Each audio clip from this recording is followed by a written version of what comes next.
officer, moved on to other officer. Okay, let's get into it.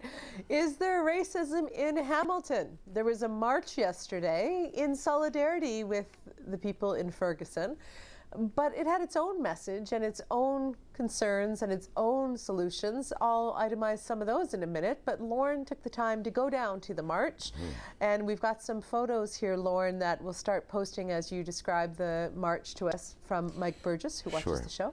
So Loren, go ahead. What happened yesterday? Well, I think the question that should be asked here is not does Hamilton have racism, but does Hamilton have racism from its police force? It was a much more specifically targeted event, as you can see by some of the signage there.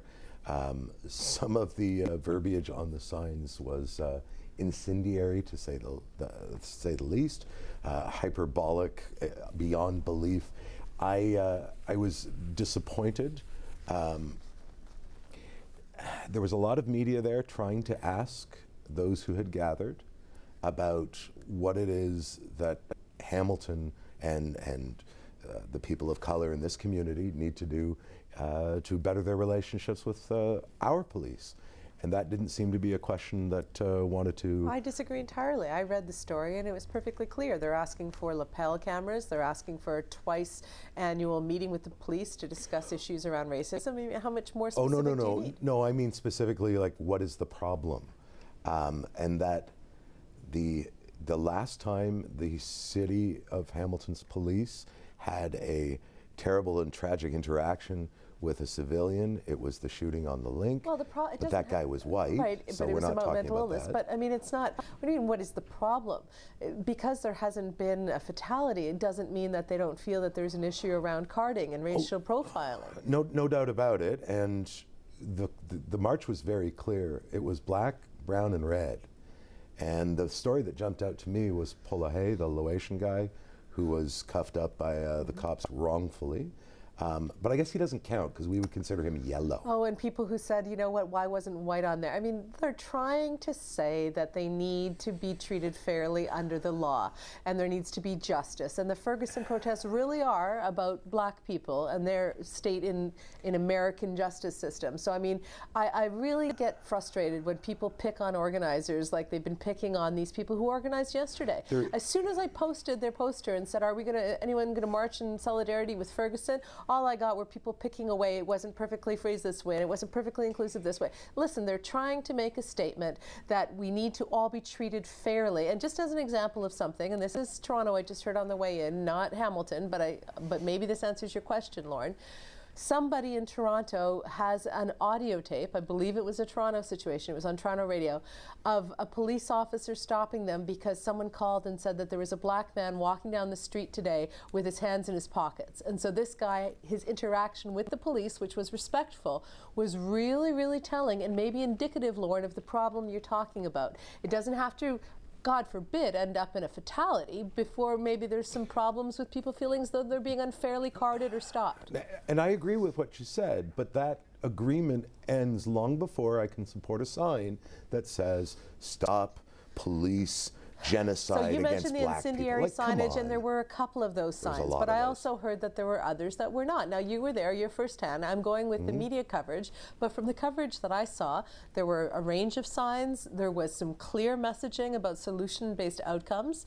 There was mostly respectful speeches or audience, except I did read, Loren, and maybe you witnessed it, that there was a point where the police officer was speaking to the crowd and was getting heckled. What happened there? So there was the action team, the Yellow Jackets, were there in full force, but respectfully taking the back, some on bicycles, some on foot. I counted 10, they move around, so maybe there was 12. That's an awful lot of cops for about 100 people. And when Joey Coleman started talking to cops, people were yelling at Joey that he's in cahoots with police. Like, it just... Okay.